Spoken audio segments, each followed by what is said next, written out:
Hello and welcome to Boss Talks. I'm your host, Evan Happel with Community Boss.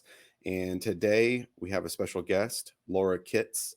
She's somebody I've known not really a long time, but it's been fun to get to know her over about the last year. You know, how the pandemic brings people together. It's been really fun to get to know her.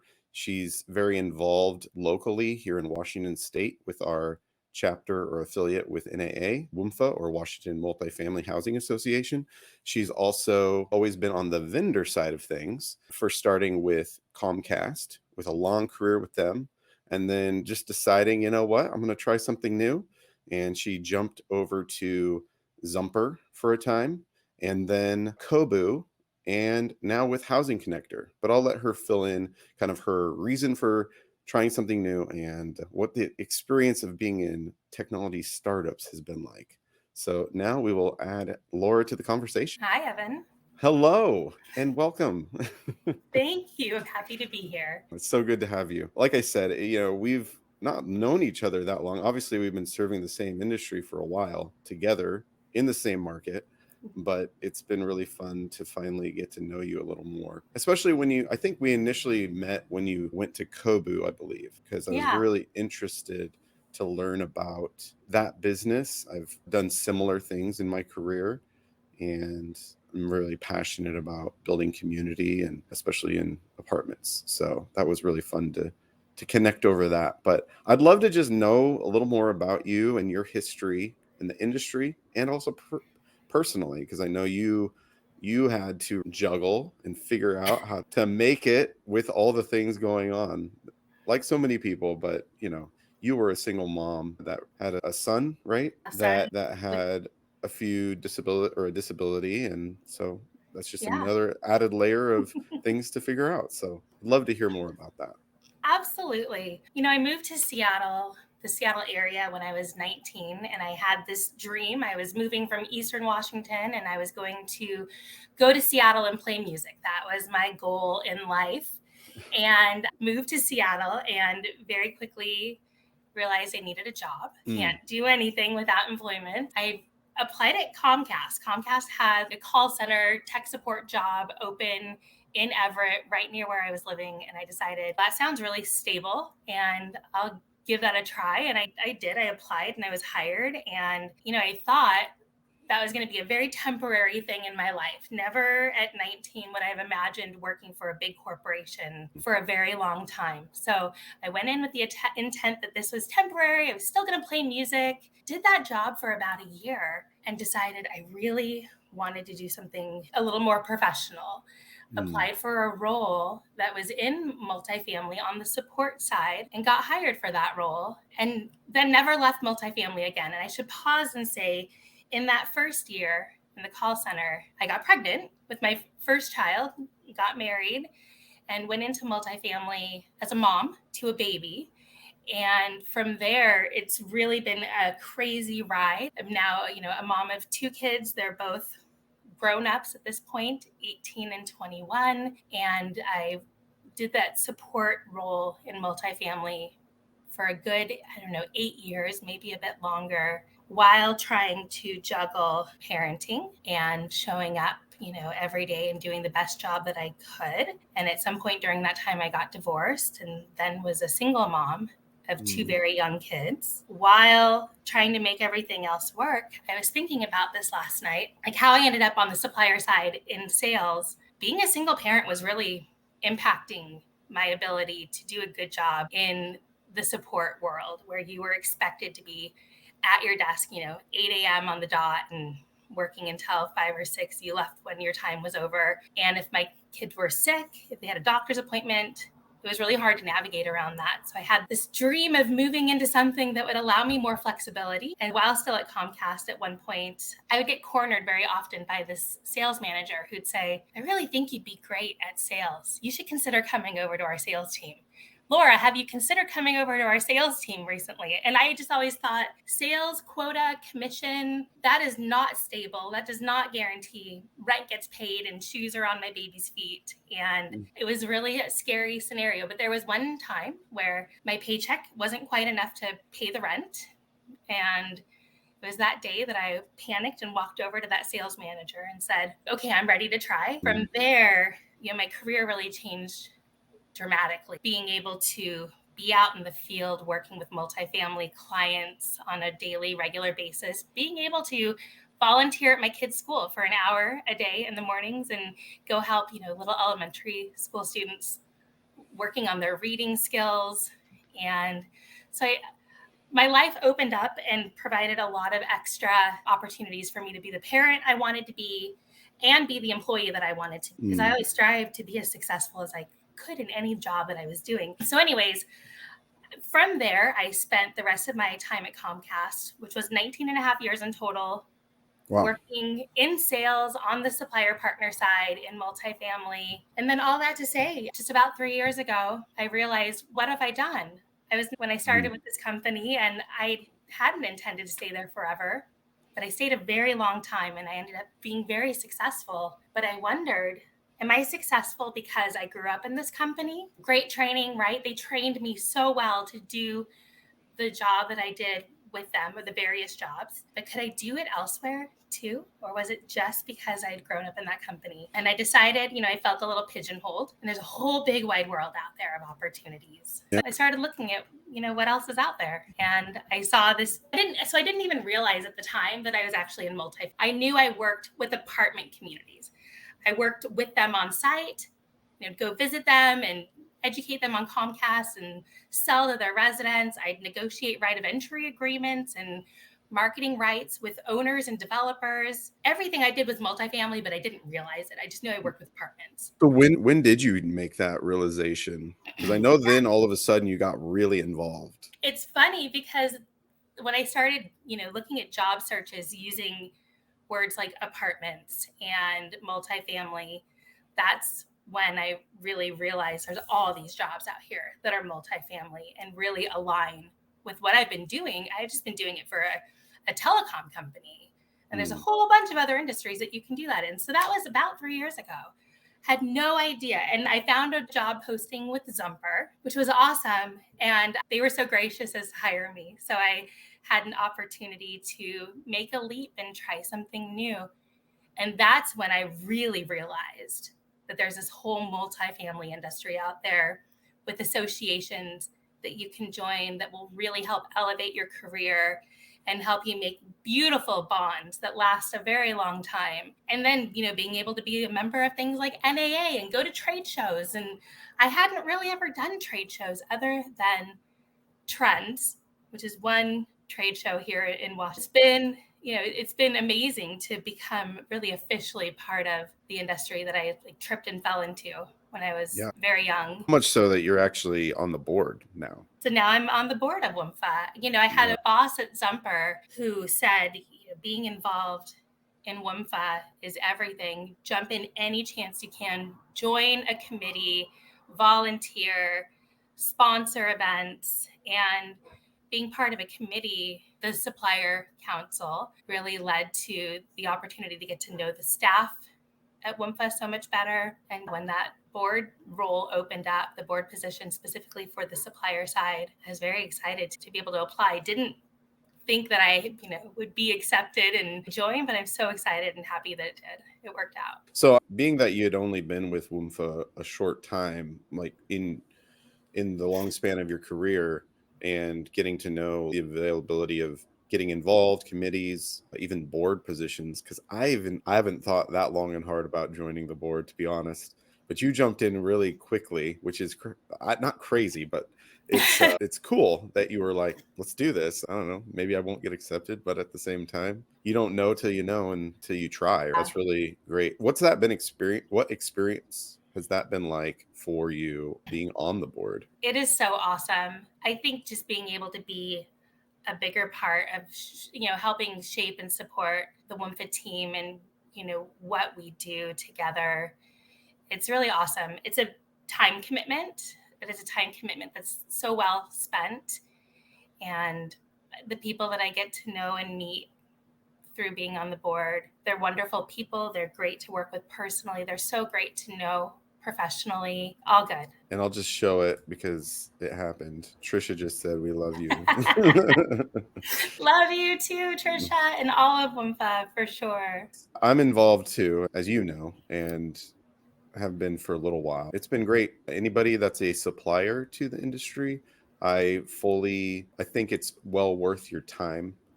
You don't always realize what you're getting from I guess a sales perspective, but building relationships so that when you do go to sell, people see you as somebody they trust and that you're investing in their industry, not just a person that's fully out for their money, so to speak. Yeah. You have an investment in them. So I think having the presence and the ability to get to know people before you knock on their door, whether that's actually knocking on their door in real life or sending them an email, it's so much easier to break through and start having conversations when you have met them prior and have any type of relationship with them. It reminds me, can I tell a funny story? sure. Okay. I like funny. The first sales job that I did at Comcast was called a personal Comcast consultant. And it was when a competitor was building out a fiber optic system in East King County, North King County, Snohomish County, to come and be a competitor. And so the goal in that role was to go door to door, knock, I'm your local Comcast personal consultant, and I am checking in to see how your service is working.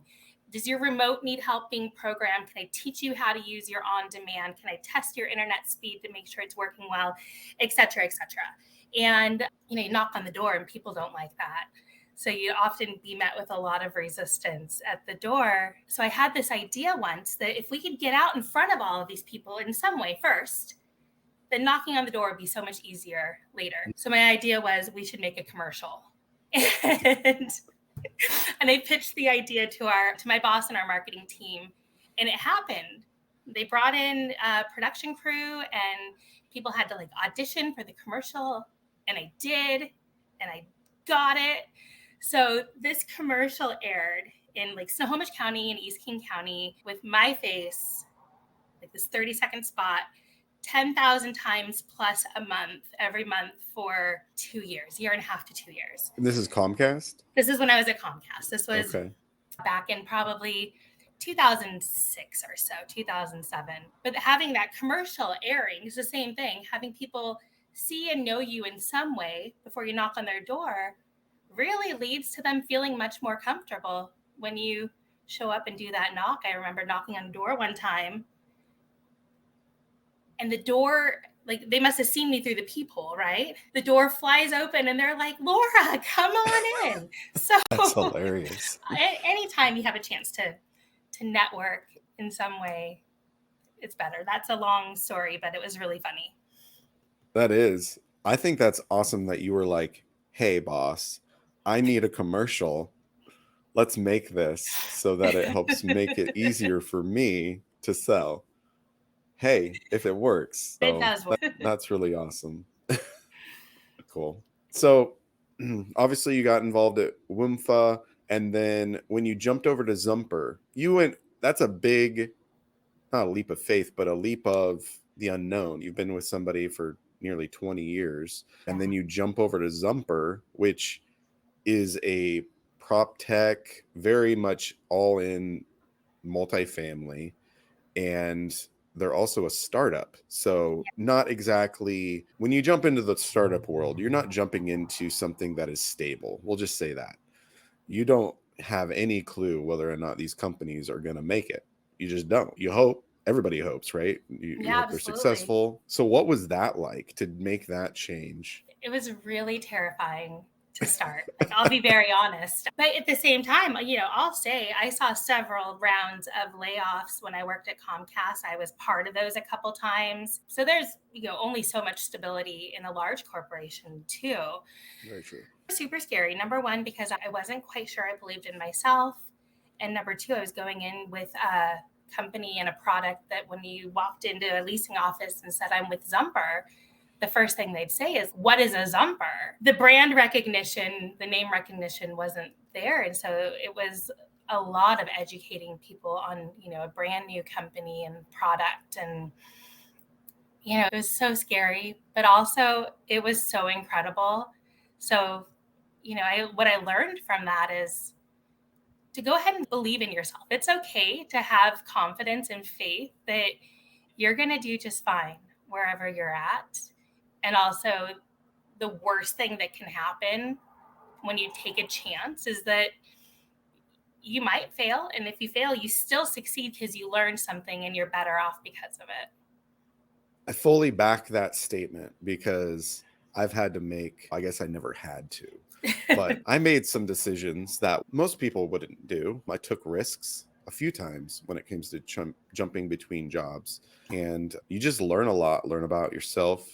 You may make mistakes, but until you do it, like, how do you know? And you also don't know if you like that other thing until you try it. That So is exactly right. I look back now, I've been at 4 companies in my entire adult life. I look back and I say, what would have happened if I didn't make that change? There is so much life that I would have missed out on professionally, personally. and you're still here, And I'm still here, still standing. right? And actually, if I'm completely honest, I'm here and better than ever, happier than ever, more fulfilled than ever. So it's all worth it. So I guess tied to that, you went from Zumper to then jumping over to Kobu. You were a Zumper Yeah. a few years. What was your pull at that point to, like, maybe there's something else and jumping to something different like Kobu? The thing I always struggled with at Comcast and at Zumper was that I was selling a product that didn't really have a mission-based theme behind it. I've always felt pulled to do good in the world, and I've found ways working at corporations to try to do good, whether it was through volunteerism, like being in Big Brothers Big Sisters program, or working in employee resource groups. I think at Comcast, I was a member of several ERGs, and then on the board out at Comcast, LGBTQIA ERG. At Zumper, I helped form and found their Black Lives Matter ERG and was a board member for that. So those are the ways, working in corporate world, that I could still try to find fulfillment personally, professionally. When I decided to go to Kobu, the reason I made that leap is because there was a mission behind it of helping residents living in apartment communities build that sense of community, feel less lonely and less isolated, especially in a COVID pandemic world. So there was a mission behind it. And I felt good about being part of something bigger than myself that helped people. And so that's why I made the leap. And I'm very happy that I did. That's cool. You weren't there a very long time at Kobu because something else popped up that you weren't expecting, that a company that it's not been around a long time, it'd be considered a startup to a degree, but more of a nonprofit in that regard. And that's with Housing Connector. So Yes. when that popped up, were you a little surprised and you're like, oh geez, I just started a new job? No, that's a loaded question, because while I loved the mission behind Kobu, and I hadn't been there very long, and I went into it so excited, I fully believe in what they're doing. I realized pretty quickly that I didn't think it was going to be the right job for me. Okay. So I already had, like, in the back of my mind, I think everyone knew it wasn't probably quite the right fit for me. And it was a very, very small startup. So Zumper was a startup, but they were already scaled a lot larger than Kobu was. And it's funny because Housing Connector, I love that company with everything that I have. And I have since the day that I found out about them. I met their founder and executive director at a WMFHA event a few years ago now. And they hadn't even launched yet. It was just an idea being worked on in fruition that was coming to be launched live.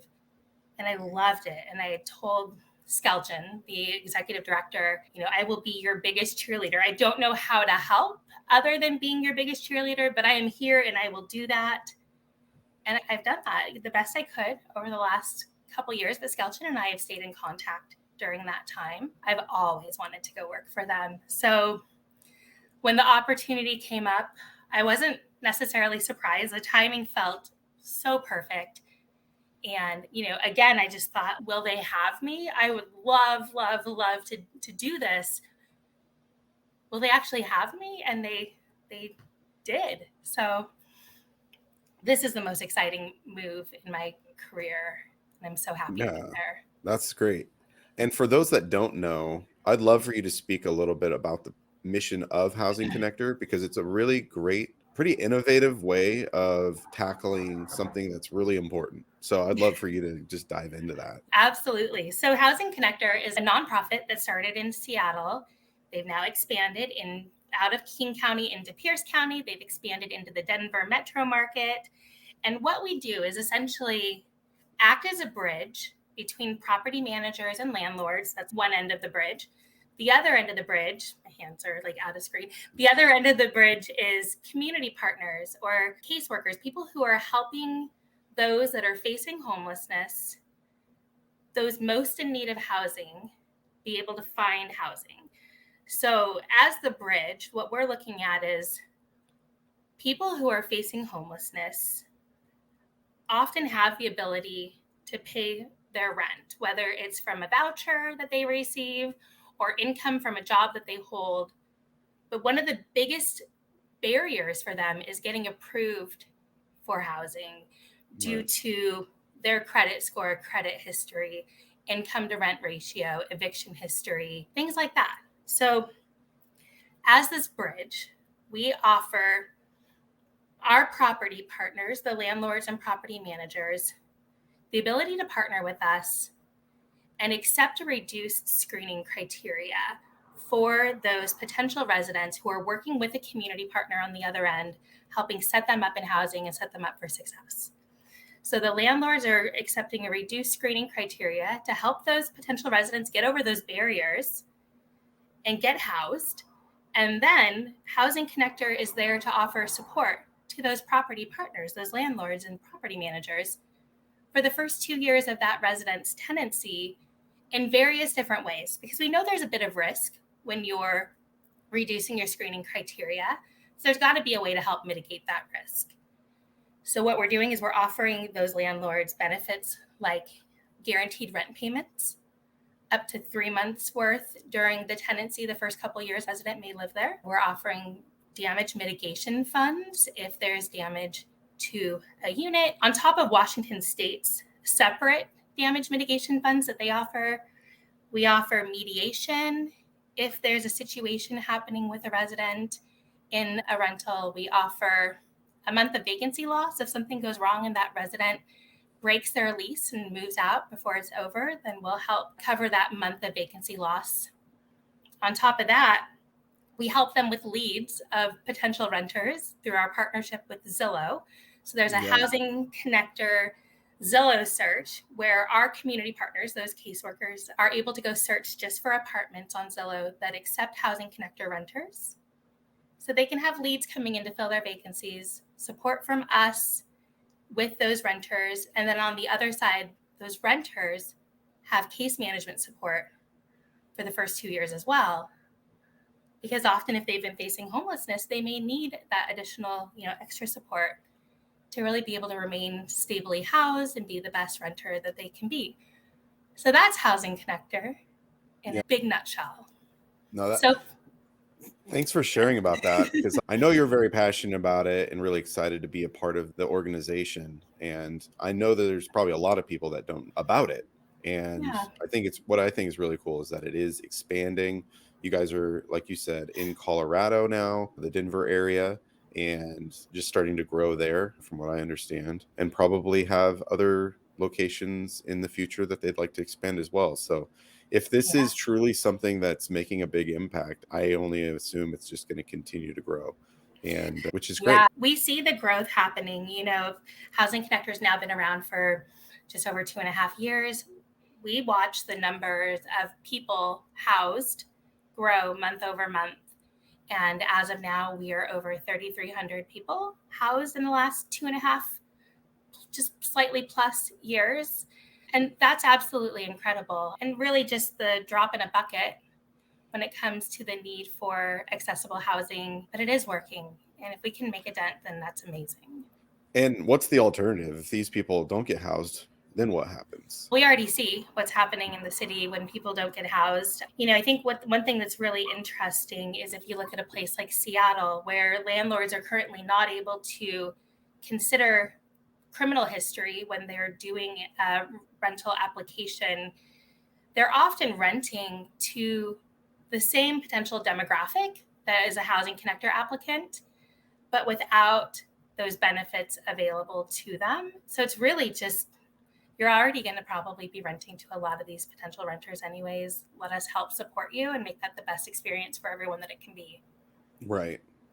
And, there's so many people that don't know how to be a good renter. They've never been taught, the basics. Yeah. And so having somebody to support them and give those, the mediation and resources and even just giving them education on how to be a better renter, it means a lot. I think it's rare that any of us really are taught anything about that, especially being a renter, right?